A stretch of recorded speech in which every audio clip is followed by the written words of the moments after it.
It was another interesting day on the stock market. We did have the bulls attempt a pretty big rally. We were up about 1.5% at one point during the morning, but then that faded into the afternoon like we've seen so often here recently, with 2022 continuing to have a more bearish tilt towards it.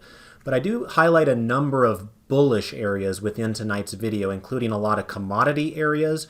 We spent a lot of time discussing not only the oil and gold areas, but also looking at things like platinum and silver, and even talking about coffee to a degree in tonight's video. So make sure you're checking that out as well. Talk about some of the bigger news stories of the day, including major multinationals like Coca-Cola and McDonald's pulling out of Russia. And then we get into our trade application example, where I wanted to feature an iron condor on a big health insurance company here in the United States. So with that, let's go ahead and get started. Welcome to the Market Outlook video presented by MarketScholars.com. I'm your host, Brandon Van Zee. It's March 8th, 2022. First of all, if you're new, welcome aboard. Remember to go over to our YouTube channel, click subscribe, and then when you're done with that, going down into our description area, there you'll find our email distribution sign-up list, and that way you can be notified whenever we post these videos. Remember, at the bottom of those emails, you also get which stocks are giving you overbought and oversold cluster signals within the S&P 500 as well. We're also heavy users of Twitter. Feel free to follow me at Brandon Van Zee if you haven't done so already. We really appreciate those of you that click like and retweet on these Market Outlook related posts. And then last but not least, remember that we do have a Facebook group as well. Feel free to join that group at that web address you see in the logo in front of you. All right, so let's go ahead and jump into today's trade activity. Let's get started here with the S&P 500 heat map. And as you can see, it was another sell-off day on Wall Street. A lot more red showing up here than green. It wasn't a complete wipeout like we have been experiencing, it seems like somewhat regularly in 2022. Nonetheless, it was still fairly overwhelming towards the bears here today. After a brief pop higher on an intraday basis, we did sell off kind of into the close once again. So as we kind of dig into some of the details here, you'll notice that Intuitive Surgical, which shows up almost identically in the middle of our screen right there, just happened to be one of the worst performers on the market today, down about 8%. We also found that CME, which is a big financial exchange company, was down about 5%. The Intercontinental Exchange was down nearly 6% as well. Remember, that's where the New York Stock Exchange is housed. So we had some brighter red squares there. We also had a bright red square down here with Brown & Brown, which is an insurance company. It's actually one of the newest Dividend Aristocrat companies. In fact, I was just tweeting about the Aristocrats here a little bit ago, stating that this was kind of the rare down day where the Aristocrats easily underperformed the broad market. A lot of times what you'll find is that when the market is down, it's the more growth-oriented areas that struggle the most, and the aristocrats kind of retain their value a little bit better. But today, that was not the case. Remember, today was quite a unique day in terms of market-moving news stories from corporations in regards to what their plans are for Russia going forward. We heard from Coca-Cola today regarding them pulling out of Russia, and they were down nearly 4%. Remember, for Coca-Cola, that is a massive down day. That is very peculiar and out of its nature, usually a very quiet performing security. Pepsi also had an announcement. Now, keep in the back of your mind that Pepsi is a much more important company when it comes to the Russia conversation than Coca-Cola. It just so happens that historically things shook out where Pepsi actually got into Russia a lot earlier than Coca-Cola. I was tweeting a little bit about that earlier today. In fact, I tweeted a video about Mikhail Gorbachev in a Pizza Hut commercial back in the 90s. And some of you may recall that Pepsi, once upon a time, used to own Pizza Hut and a number of those other restaurants before they spun them off to what we now know as Yum Brands. And so Yum Brands, of course, has to have their own closure of restaurants and what have you over there. But it was really Pepsi that did the hard work of getting into Russia in the first place several decades ago. And now having the very difficult conversation on how to unwind those operations if things don't get resolved with Ukraine here anytime soon. Speaking of restaurants, we also did hear from McDonald's today in that regard. McDonald's is also a very big player in Russia, and they announced that they're going to be shutting down most of their locations there. There's a number of other companies that we're kind of waiting upon. I know Philip Morris International has big exposure in Russia, as does Mondelez, the company behind the Oreo cookie. So there's still maybe a handful of additional announcements yet to come, but today was a biggie. Today, when you got stocks like Coca-Cola, McDonald's, and Pepsi, I mean, that is about as big time as you can get when it comes to multinational enterprises, and they largely struggled with that announcement, right? People can debate whether that was a good decision or not. I think a lot of people sympathize with the Ukrainians, and I think that a lot of people say, yes, it's good to take a stand, but we also have to remind ourselves that these companies do work for the shareholders, and the reason they exist in a lot of ways is to make profits, and so it's not quite as easy as it might seem at first blush. I think a lot of the executives at those companies certainly recognize that it would be a powerful statement, but at the same time, it is intentionally destroying a profit stream, and maybe that'll end up being a good thing for them in the long run. You never know. If Russia has tensions with the West for the next several decades, maybe this would have happened, a year or two from now anyway, and it's better just to rip the Band-Aid off earlier rather than later. So it is what it is, but that was certainly a big storyline here today that impacted a lot of the share prices of companies. You'll also notice that we have some other red squares over here. Seagate Technology was down about 9%, and then Fortinet was down about 5% here today. I will give a special nod to CRM here today. Some of you will recall that was my trade application example from Thursday's video where we short sold that as a swing trade, and I am happy to report that we were able to close that down at max gain here this morning. So those of you that are premium members should have received my telegram about that. But that was a sweet little trade. We made about $1,200 there on that trade, and we only had to be in it for about 3 or 4 days. So not bad at all there. So happy to see a little bit of that bearishness that normally is a little bit of an agitation to folks somewhat help us in that particular case. Now, naturally, most folks, myself included, have much more exposure to the long side of the market. So it's not like, a bearish trade here or there is going to completely, resolve all of our issues. But at least it makes you feel good that you have, those skills about you, and you can kind of sharpen those tools in your toolbox when the bears do come out of hibernation and you need to start switching strategies up a little bit. Remember, we do practice those techniques in my factor-based swing trading class. I'll be teaching that tomorrow morning, as I do pretty much every Wednesday. Last week, our bearish trade idea was Coinbase, and that one also would have gone to max gain for those that would have taken that short sale. So I know a lot of folks that probably watch these YouTube videos are much more comfortable on the long side of the market, simply buying stocks, and that's natural. It's where a lot of us started. But if you do have that urge to start honing your skills a bit more on the other side of the coin, then we do have some classes here at Market Scholars that can assist you with that process. And I can definitely speak for David, even more so than myself. I do tend to focus a bit more on the long side of the market for my classes, since I focus on investing a bit more with dividends and things like that, whereas David is more of a shorter term trader oriented, and there he does bearish trades regularly. So it's part of the regular routine there, and of course in a market like this, that can come in quite handy. Now, on the bullish side of the equation, you will see here that we did have a couple of bigger stocks that did manage to finish in the green today, including Alphabet up here, so that was good to see. We also saw Facebook close higher, but I think most of us are aware what the trajectory previously was of those companies, and they are still down significantly in recent months. But at least today, they stopped the bleeding there a little bit.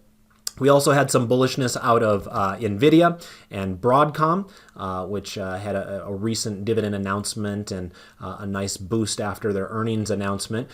Visa and MasterCard did manage to close in the green today, as did PayPal. Now remember, we do have a sold put on PayPal in this presentation right now, and I believe our short strike is 75. So at this point, we're still not threatening that, but keep it in the back of your mind because PayPal has continued to just kind of struggle, obviously today being an exception to that, but anytime they're below $100, it makes you wonder if they have the ability to drop another 25 bucks. And if that's the case, we've got to be on the hook for buying 100 shares if it falls down below 75 in the next month or so. In terms of other areas of green, there wasn't really much in the way of consistent green out there. I would point out that Exxon and Chevron managed to close in the green again. Some of you might have seen my tweet here a moment ago about the DBC ETF, which basically is a broad-based commodity ETF. And in the last 30 trading sessions, it has been up 26 out of those 30 trading sessions. I mean, the persistence of the commodities here in the last month or two has just been unreal. And of course, Exxon and Chevron are a big part of that. People usually don't think of those companies as being capable of big movements, but I urge you to pull up a chart of Chevron and then think that concept through a little bit more, because Chevron's stock price has effectively gone parabolic in the last few weeks. It's been unbelievable to witness, both of those being dividend aristocrat companies that we've bought many times throughout history, and for many, many years they went effectively nowhere, and then here all of a sudden in just like a 2-month span they are just absolutely erupting higher. So there was maybe a couple of bright spots there in the energy patch. You also saw some of those refining companies like Valero, Marathon Petroleum, and Phillips 66 do pretty well here today, in addition to some of the energy services company like Schlumberger was up 7% today, and then Halliburton was up a bit over 1% there as well. So anyway, a little bit of a hodgepodge type of a day. I think it was kind of driven by, once again, news from Russia, Ukraine, and once again, it was a day where the bears did win out and threw that cold, wet blanket on top of any bullishness that tried to emerge earlier in the trading session. Let's go ahead and take a look at our foregrid now. And as you can see, we did have selling pretty much across the board. The exception to that was the Russell 2000. Russell 2000 actually did manage to close higher by 0.6% today, which is not a half bad day for it. Now keep in mind what I'd mentioned to you guys last week, which is the possibility, and again, I want to stress it's not necessarily a likelihood, because we do still see that the charts are struggling and that all 4 of these charts are still in a downtrend. But the possibility that if we were to start correcting course and having the bulls win a few months here or there, it's possible that the small caps could become the leaders in that effort. You'll notice that once again, they outperformed here today as the only one that was up, while the other 3 larger cap indices all finished in the red. In addition to that, you'll notice that the Russell 2000 has its intermediate line at 47 right now. Remember, you can read that in the green labels at the bottom of the charts. You can also kind of just eyeball where that green line is on the indicator itself, but this label will actually tell you where it's at. And it usually does a pretty good job of identifying where there is intermediate strength at any given moment in time. And so if you were just going to use that simple approach, you could say that, well, the Russell 2000's at a 47 reading right now, whereas all the rest of these charts are still stuck in the 30s. So in other words, the Russell 2000 seems to have a head start if we are to go higher. Right now, that's a big if, because I think there's enough bearish sentiment in Wall Street where the path of least resistance does continue to be to the downside. But if some strange thing happens, let's say peace breaks out in Ukraine and all of a sudden the markets start rallying, it wouldn't shock me in that type of an environment if the small caps, at least knowing what we know right here, right now, were the leaders in that environment. So just park that thought in the back of your mind in case you need it a little bit later. until then, I think it's wise to exercise caution in this market. I've said multiple times in the last month or so how ugly the charts look, and they still look ugly. There's no way around that. We might hope and wish all day long for markets prices to go higher, but that's not how things work. You can see clearly that the moving averages continue to trend lower right here. So all else being equal, unless there's some big news story that changes everything all of a sudden, we have to assume that the trend holds. And right now, the trends are still very bearish. In fact, you can see that the intermediate posture on all four of these charts remains strongly bearish. For those of you that are newer, if you look at the background colors of those charts, and they're that dark pink color like I just showed you there on all four of the charts over the most recent candle, that means that we have a strongly bearish posture according to that market forecast technical indicator that you see down below. Now, the market forecast obviously is not perfect, just like none of the 200 plus indicators that are out there are perfect. None of them are perfect. There's always good and bad out there, right? So we have to keep that in the back of our mind as well, but it does a reasonably good job of keeping you on the right side of the trade. And as you look at these four charts, it's mostly been pink backgrounds more so than green backgrounds in the last 3 months or so, and therefore it would have been wise to kind of heed the warning signals, so to speak, that the market forecast was trying to tell all of us. And of course, that's part of the reason that we do these videos with you guys as often as we do for free on YouTube, to help keep you guys educated as to being on the right side of the market if you're a trader. Now, obviously, if you look at the markets differently and you're a long-term investor, that's a different story. Then you're going to look at moments like this as perhaps eventual opportunities, right? Because eventually they start throwing babies out with the bathwater.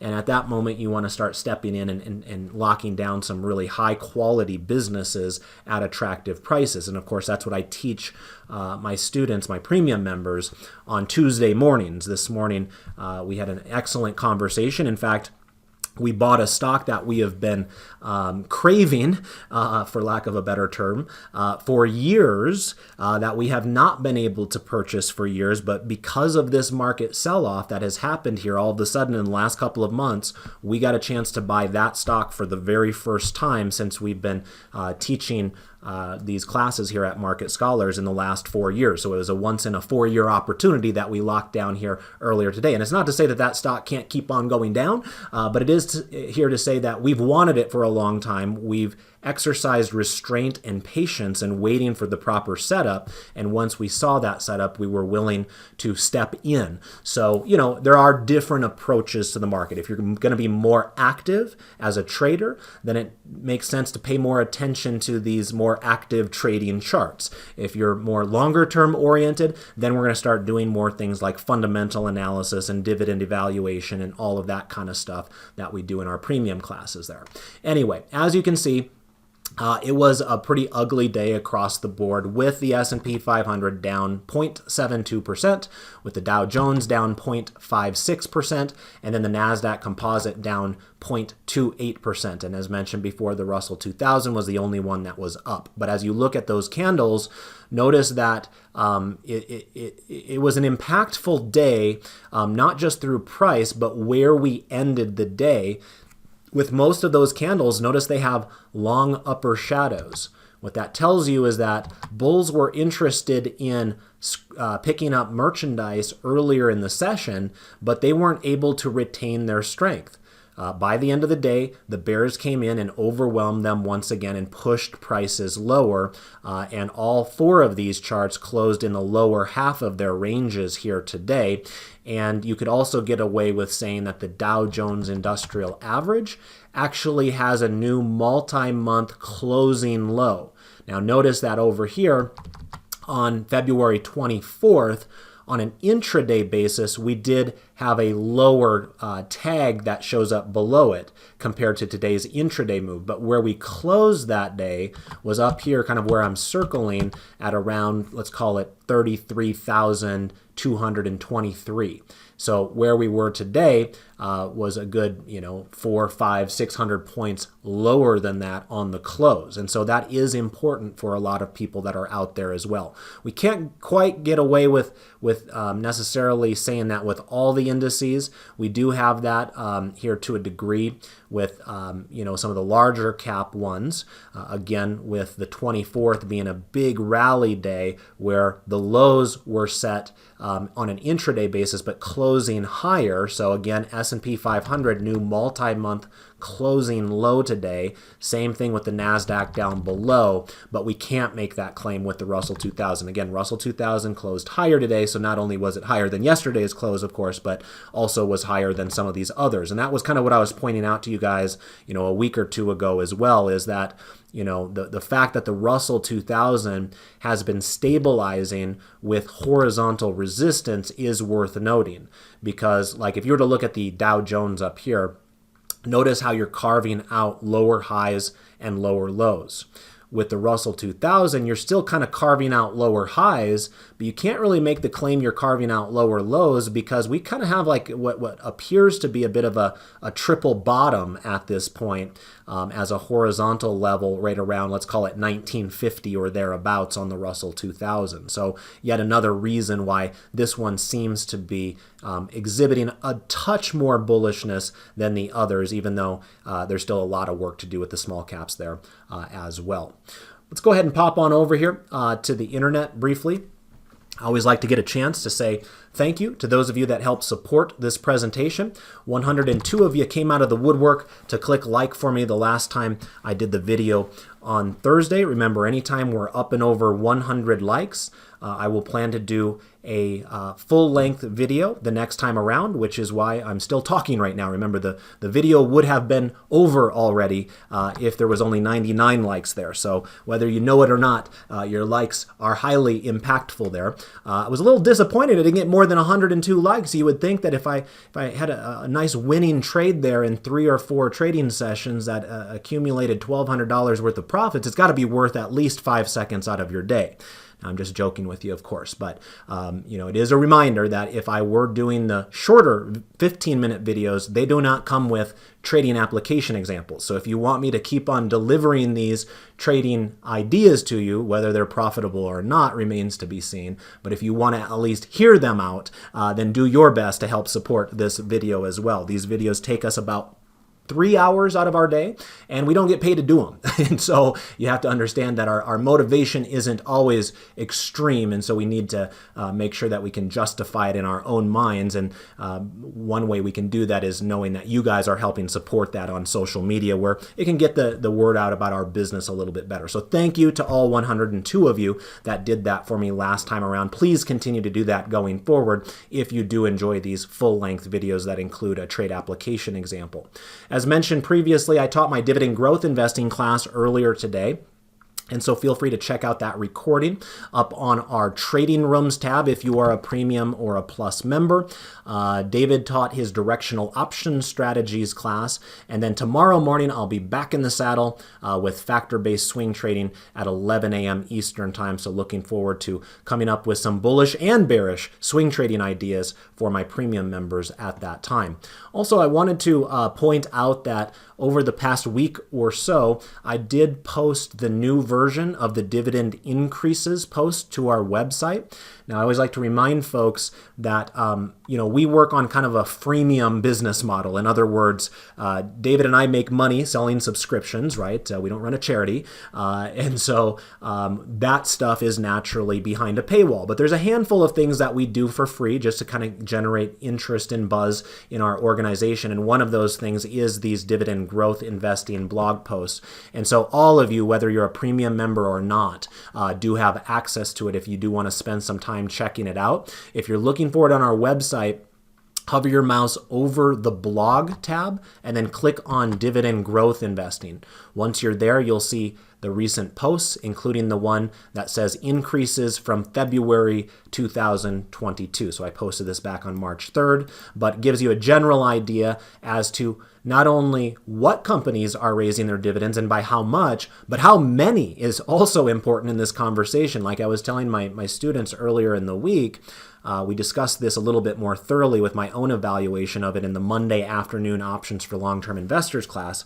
But anyway, one of the things I was mentioning to them is, to my recollection, this is the biggest amount of increases that I have witnessed since I've been tracking this data. I believe there were 139 dividend increases in the month of February, which is pretty extraordinary when you consider that February only has 28 days. So in a way, they kind of have a disadvantage there just from the number of days perspective, but that didn't stop these companies from coming out with awesome dividend announcements. So remember, if you click on this screenshot here, you can then click on it one more time and it'll help you zoom in to see that data where you can scroll up and down a bit more on that. So anyway, feel free to check that out if you're interested in stocks that are growing their dividends.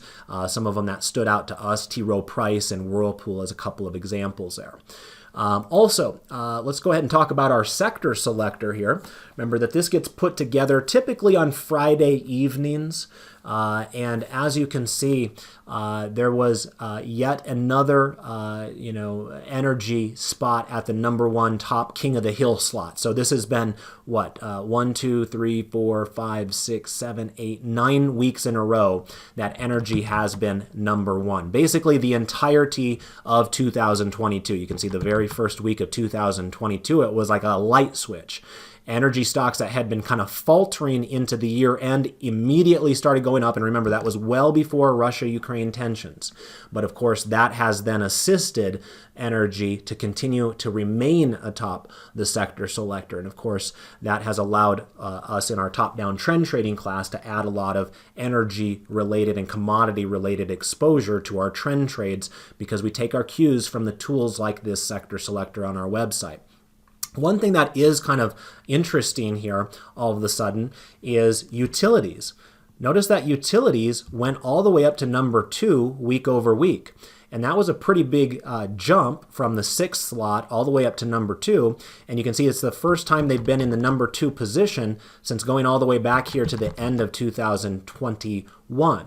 Remember the environment that we have been in for most of 2022, which is interest rates had been rallying pretty furiously. And that was partially due to the anticipation of interest rate hikes from Jay Powell and inflationary pressures, et cetera, et cetera.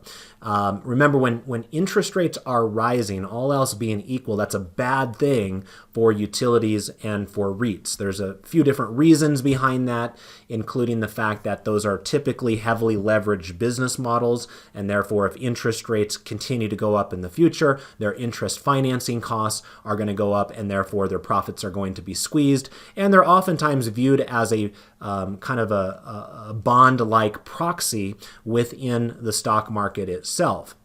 And sometimes what you find is that if interest rates in the bond market start heading higher, folks might start selling their utilities and then going back into the bond market. What we've seen here since early 1980 time period when interest rates topped out in the double digits and started falling for multiple decades is that a lot of investors just simply weren't getting the returns they wanted, at least income-related returns from the bond market, and so they started to turn their attention to high dividend-yielding companies in the stock market like utilities. And so sometimes you get that bond trade-off effect there that can affect them as well. So anyway, fast forward to where we've been the last couple of weeks, and remember the interest rate environment has started to change.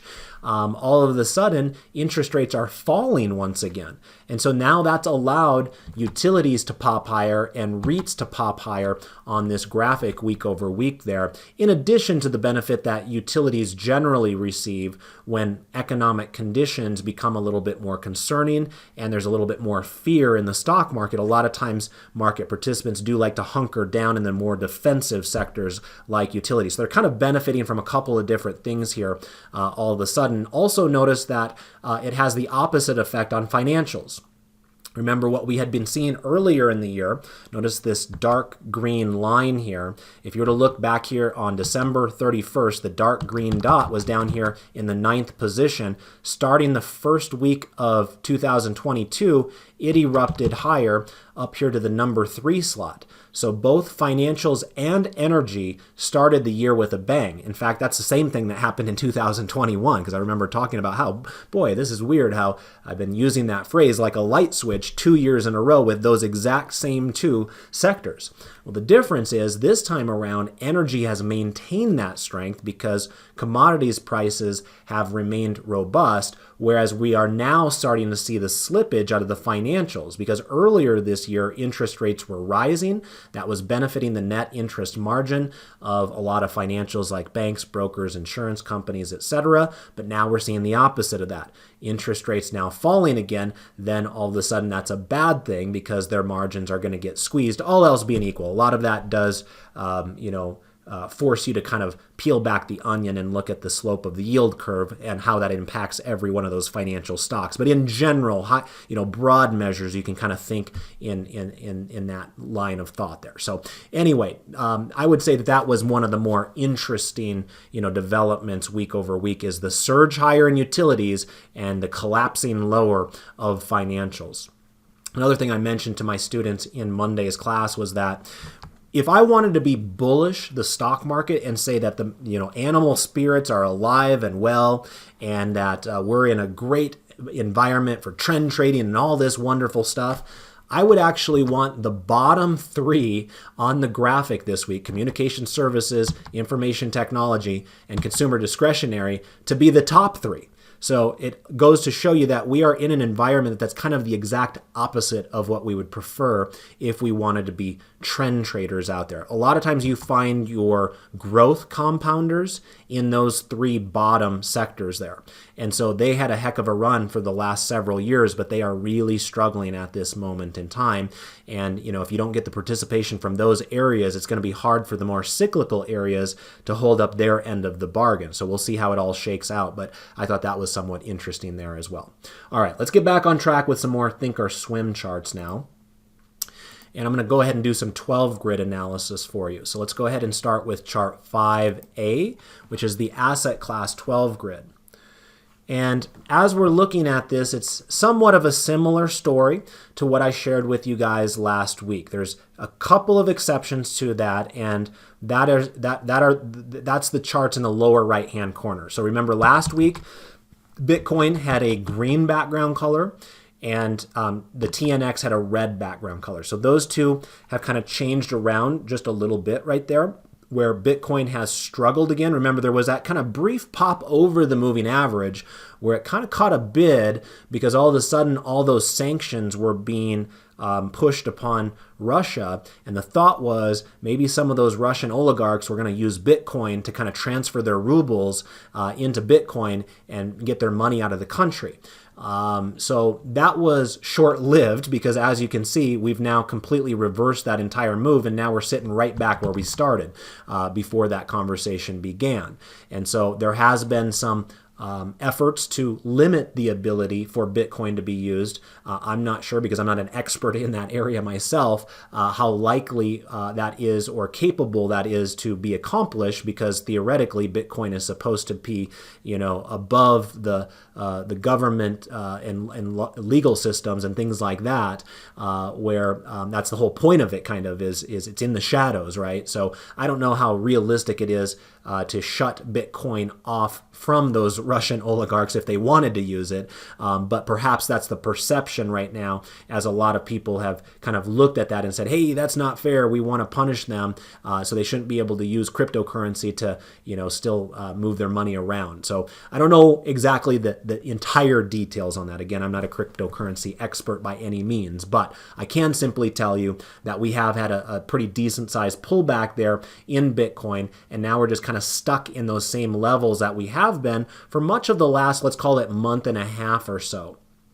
It is important for me to point out that Bitcoin has held up better than tech stocks, right? I showed you here earlier that the NASDAQ was at a 3-month closing low. In fact, it's more than 3 months. But in this case, this 3-month chart I'm showing you in Bitcoin here, you can see we are not trading at a 3-month low there. Remember, for a big chunk of time, end of last year, early this year, Bitcoin was kind of trading in tandem with other growth assets like growth stocks on the NASDAQ. So there may be a little bit of bullish divergence or separation that Bitcoin has established here more recently. But I'll also say that just because that has occurred doesn't necessarily mean that Bitcoin bulls are appeased, because I think this is the type of market environment where there's geopolitical concerns all over the place, where you would think that Bitcoin would be thriving right now, and it really isn't. Sure, it's holding up better than it was when it was just trading kind of like a risk asset, but it surely isn't trading like gold right now. Remember, a lot of people used to call Bitcoin digital gold. Well, look at the gold chart down below and then compare that to Bitcoin. Now, obviously, we're only looking at 3 months here, so all of you Bitcoin bulls will say, well, pull up a 3-year chart and tell me how you feel about that. And that is true. Obviously, Bitcoin prices have erupted over the years. But at this exact moment in time, where a lot of people would think that they would be relying upon, quote unquote, digital gold, we're just simply not seeing that. What we are seeing is people relying on actual physical gold. And GLD had another wonderful day here. It was up 2.7% here. And it has just absolutely erupted. We're actually trend trading this in my Monday class, so we're thankful GLD continues to motor higher here. It has been something to behold, I will tell you. I had no idea that gold would be doing as well as it has. So sometimes you get lucky in a situation like that. But it's been remarkable, the persistent bullishness out of most commodities out there. We're looking at gold right here up 2.7% today. Oil was up another 3.7%, and you can see it also has been absolutely erupting higher. Now, at some point, you'd think that's going to end, but what's going to cause that is anybody's guess, right? Today, President Biden came out, said, hey, we're banning the importation of Russian oil here in the United States. But the truth of the matter is, Russian oil, from what I heard on CNBC at least, only represents about 4% of our energy source in the United States. So it's not like making some major statement the way that you might see it out of some European countries that have much closer ties to Russia, where they do rely upon Russian energy to kind of feed their economy. We're very fortunate here in the United States that we're somewhat energy independent these days with all of the horizontal drilling and all of the shale plays. In fact, here within the last week, some of you might have caught that there was an interesting merger within the Bakken shale area. Some of you know that I grew up in the small state of South Dakota, and while we have a few more people than North Dakota, they have all the riches and the resources up there in North Dakota. That's where you find the Bakken shale area, and they have oil aplenty up there if you know how to tap into it with horizontal drilling. And Whiting and Oasis are both companies that operate up there, and they actually came together with a fairly big merger from two companies that were truly on the brink of disaster just a few years ago, and now they've come together in a $6 billion merger. So it's been interesting to watch how these commodity plays have turned from zero to hero overnight. I mean, a year or two ago, most fund managers wouldn't be caught dead with commodities.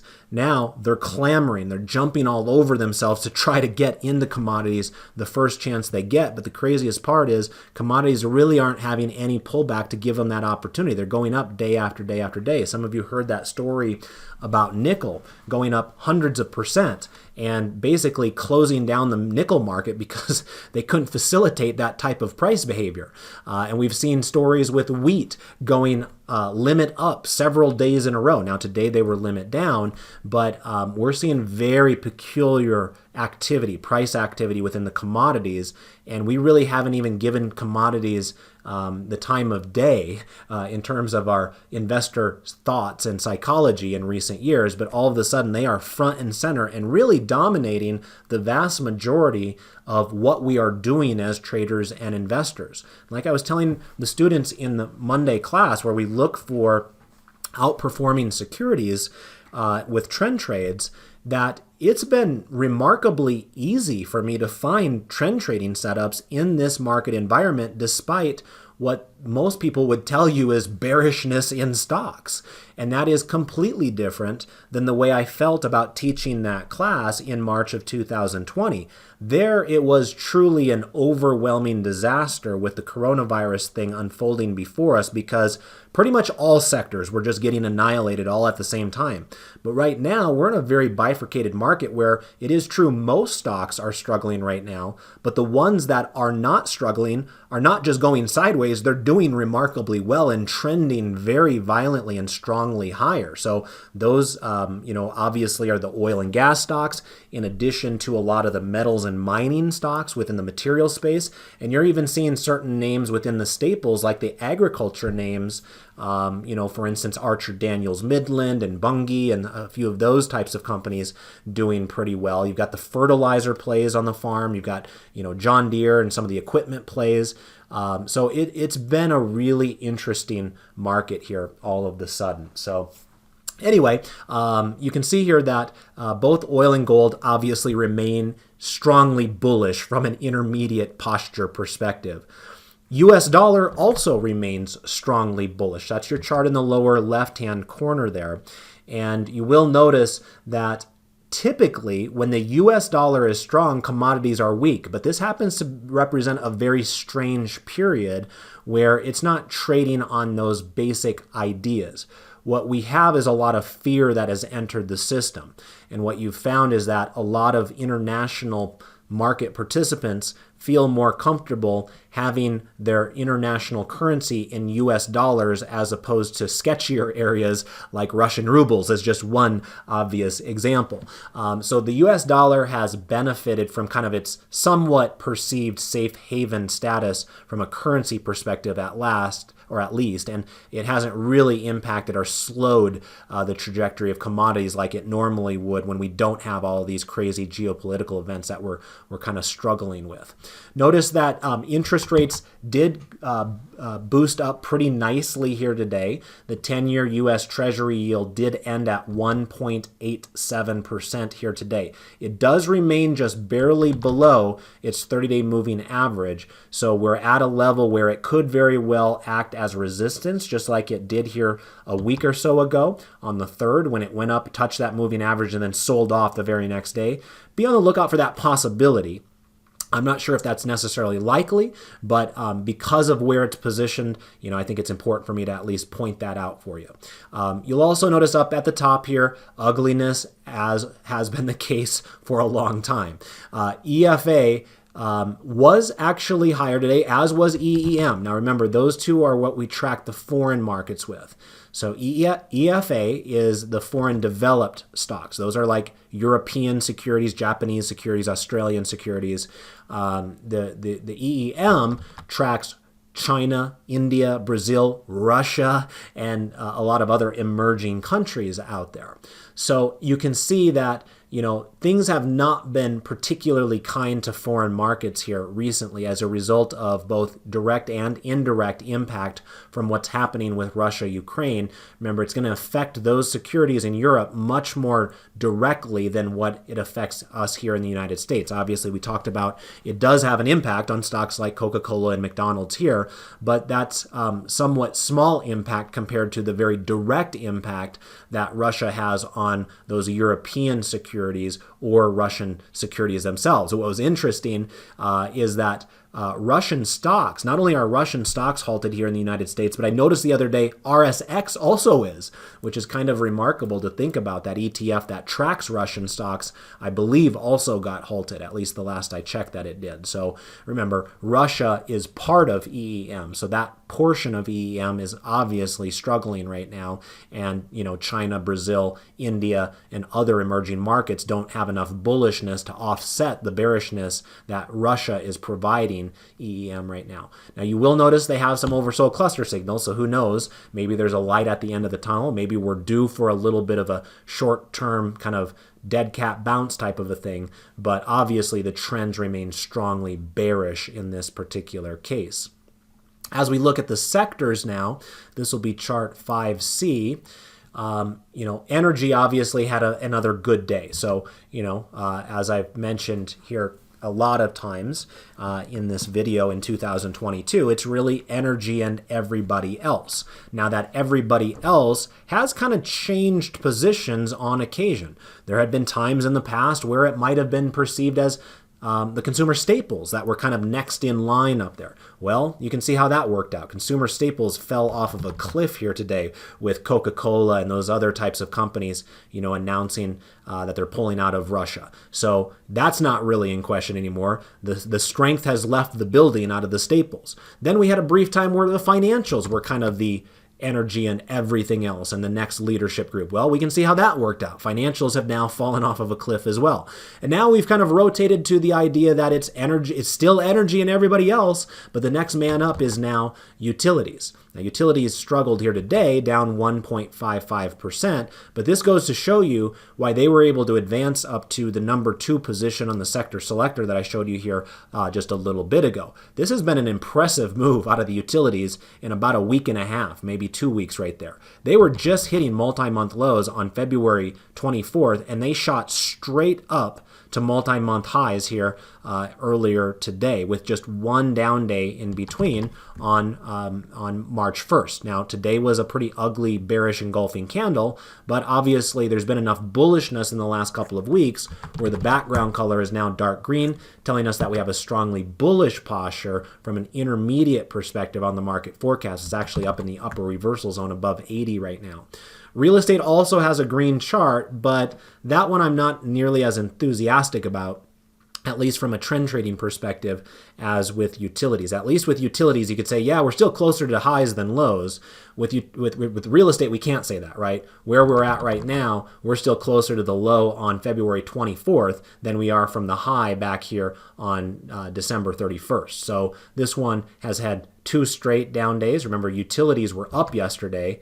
Real estate was down yesterday, and it followed it up with another sell-off day here today. So not really inspired by that price activity around that falling 30-day moving average on real estate. But we'll keep it in the back of our mind, just a tip of the hat to recognize that it does at least have a bullish posture at this moment in time, even if the chart doesn't look great. But really, you look at all these charts and you're like, yeah, there's pretty much one that looks like a strong trend, and that's energy.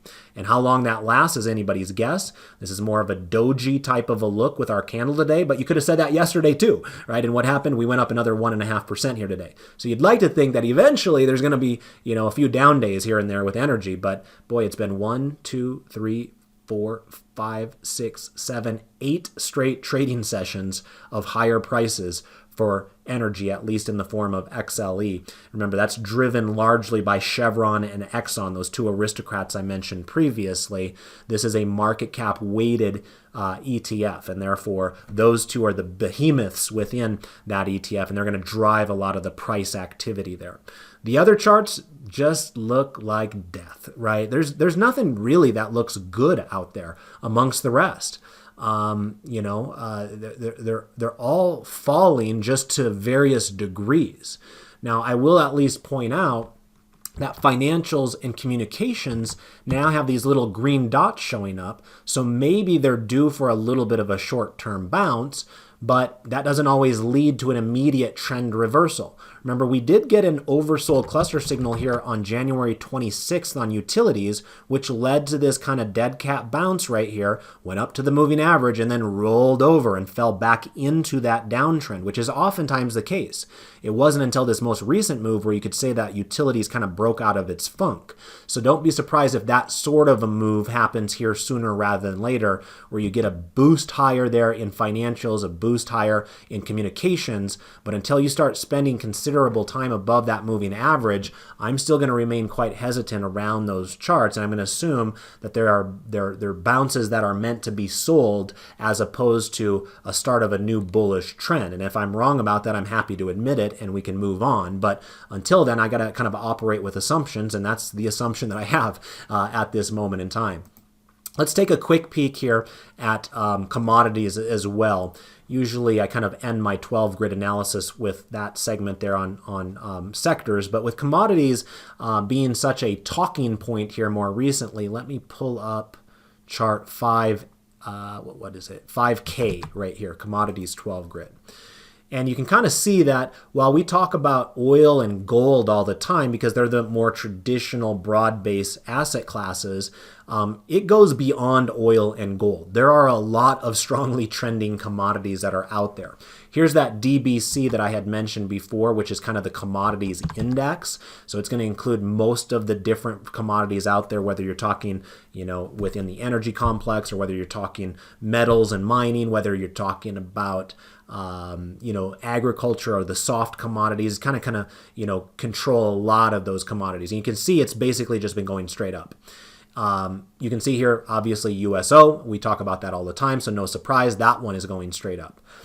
Natural gas is kind of interesting. It did fall today, about 5%. It still has an upward trajectory, but notice that the background color is pink, light pink, telling us that we do have a weakly bearish posture, not strongly bearish, but maybe there's a little bit of weakness within natural gas there. Remember, natural gas we are awash with here in the United States, so perhaps it doesn't have the same impact on supply and demand as what we're dealing with over in Russia right now. Gasoline certainly is going higher, right? Politicians are probably going to tell you that, hey, gas prices don't have to go up as much, but I think we all know the truth. Gas prices are going up dramatically. I think I paid $85 when I was at the gas station yesterday to fill up my Jeep. So anyway, we're all feeling the sting there, right? So it's happening, and that's part of the inflationary pressures that we're going to feel. And that's not just something here in the United States. That's something people are feeling globally. Gold we talk about all the time. It's going straight up. Silver, we don't talk about nearly as much as gold, but notice the nice move out of silver today. It was up 3%, breaking out to new highs. Platinum has also broken out to new highs. It was up 3% today. Copper had a little bit of a pullback. It was actually its second straight day. So that one's kind of interesting to me, where maybe this one is setting up for kind of like a bullish intermediate confirmation signal type of a deal. The problem is I'm not sure how liquid JJC is and whether you would be able to do something like a bull put spread on it. But that chart is kind of intriguing to me. Corn is in a nice uptrend here, but has sold off enough today, down about 1%, where it now is back to that weekly bearish posture, just a hair under the upper reversal zone. So remember, if this were to go from 79 to 80 on the intermediate line, it would immediately go back to a strongly bullish posture. So that's how close you are to that. So I wouldn't read too much into the pink background in that case. Sugar has been interesting because unlike a lot of these others that had been in already an uptrend, this one seems to have been kind of stuck below its moving average, but just in the last 2 weeks has absolutely erupted out of there. So that's interesting. Cocoa is kind of stuck in the middle of its range here more recently, and then coffee is kind of the oddball where it's kind of zigging whereas the rest are zagging. It's kind of stuck here in a downtrend. Now, keep in mind, my guess is they don't probably grow a whole lot of coffee beans in Russia.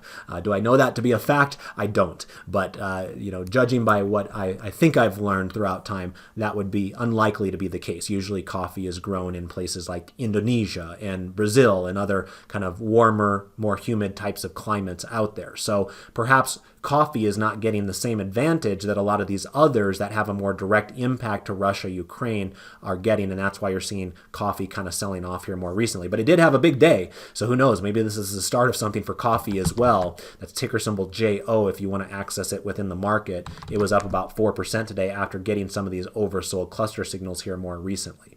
So anyway, wanted to take you through a stroll through some of the other commodities that we don't mention quite as much, just to give you the impression that this is more than just gold and oil. This goes beyond that. It goes to platinum. It goes to silver. It goes to corn. And some of these others. So we'll keep our eye on that story and see if opportunities emerge there. Let's talk about our trade application example now. And for that, I'm just going to pull up. Let's just do chart. Let's just do chart 3A for this. And I'm going to pull up ticker symbol UNH. This is a fairly large company. It's in the Dow Jones these days. It's one of the larger health insurance companies here in the United States, for those of you that are listening from international shores. So it's a well-known company in our country here. And you'd have to think that health insurance doesn't really have a direct impact to what's happening with Russia, Ukraine. right? Whereas you could get away with saying, hey, Coca-Cola, McDonald's, and all these other companies have a direct impact. Less so with health insurance companies.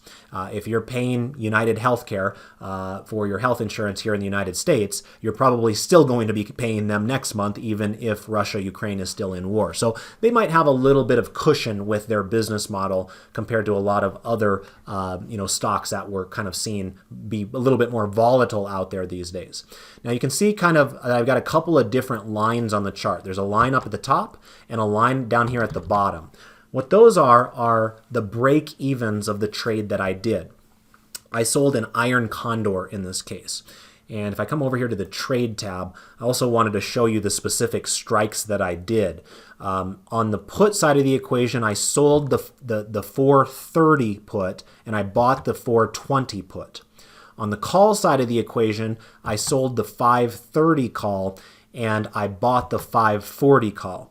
I'm emphasizing those numbers because I accidentally put the wrong strike price. Instead of the 540 in the original telegram, I think I said 520. I was fairly quickly corrected on that because you guys are sharp and you can see my screenshot that I also provided. And somebody told me, hey, isn't that the wrong strike there? So I did have the ability to go back there and correct the telegram text. I can't correct the image, but I can correct or edit the text if I needed to. So it should be squared away now, but just in case anybody was confused around that point when I initially posted that telegram, I wanted to be precise about that. Again, selling the 430 put, buying the 420 put, selling the 530 call, buying the 540 call. And so that's what's known as an iron condor. And we got $2.60 for selling that $10 wide iron condor. You can see we're already up about 18% on that trade, or about $48 if you're thinking in terms of real dollars and cents. So things have worked out reasonably well with it out of the gate. Now, because those strikes are pretty far away and because this is a high price security, you might not have as much liquidity in those contracts as you would with other more volatile securities. So you do have to kind of do your best to kind of work your order, I suppose, there as well. But the reason this one kind of stood out to me today was a little bit of a tough day for me to determine what type of trade I wanted to do. Many of you know that when the stock market's getting hammered, I'm more than happy to step up, be brave, and sell puts on stocks that I want to own at lower prices on those types of days when volatility is sky high. Today really didn't fit that bill. Yeah, we were lower today, but we didn't even finish lower by more than 1% today. So today was actually a relatively quiet day for all intents and purposes. So in that regard, I didn't really feel like it was perfect conditions for selling puts like I normally might have. On the other side of the equation, I didn't really feel like getting overly bullish on anything either, simply because a lot of the charts are breaking down. And, if you're going to be bullish with a more directional play like a swing trade or something along those lines, you've got to be very nimble in and out. I'm actually going to be out of the office at the tail end of last week. And so, that is kind of parked in the back of my mind there a little bit as well, as I'll be out of the office on options expiration day. And so I didn't really want to kind of miss a situation there if I know I'm not going to be around my computer. But at the other side of the coin, I didn't really want to be bearish either, right? Markets have gone down pretty tremendously. I was willing to be bearish on Thursday when we did the Salesforce short selling idea, but the markets have continued to deteriorate since then. So in a lot of ways, I kind of feel like the horse has left the barn, so to speak. So I'm kind of in limbo where I wasn't really committed to being either bullish or bearish here today, and therefore an iron condor seems to be a good fit when you want to be neutral in the market. For those of you that are newer to the trade idea, basically what you want is for the stock to trade within your break-even bands. And so I make money on this trade by having United Healthcare stay below 532.60 but above 427.40. And obviously we have not touched either of those levels in the last 3 months of this chart. And as long as that continues to be the case for the next month and a half into the April expiration period, then this should be a winning trade. Now, if it does break violently higher or break violently lower beyond those blue levels, then that's why I have the embedded long options as well to kind of act as hedges. I'll still lose money, but I'm at least protected where I won't lose more money than I expected. Remember, this is a defined risk trade here. So that's all there was to it. It was kind of a function of me not really wanting to get aggressively bullish or bearish here today, and then finding a stock here that's been kind of trading in the middle of its recent 3-month range where I could feel comfortable with where the break evens were, and I was still able to get a 35% return on risk to get that trade done. Okay, so that's what I had for you. Again, if you got value out of tonight's video, I ask one simple thing for you. Just click like for us there on Twitter. As long as we're up and over 100 likes, I'll plan on doing another full-length video there for you on Thursday. If you prefer the shorter videos that are only 15 minutes in length and do not come with a trade application example, then don't click like on Twitter, because if we're under 100 likes, then I'll just stick with the shorter variety of the video. And for some of you, you prefer that, and I understand that as well. So I'll let you guys decide collectively. But again, I want to thank you for checking out the video, and also want to wish you all the best of success with your trades and your investments. Goodbye for now.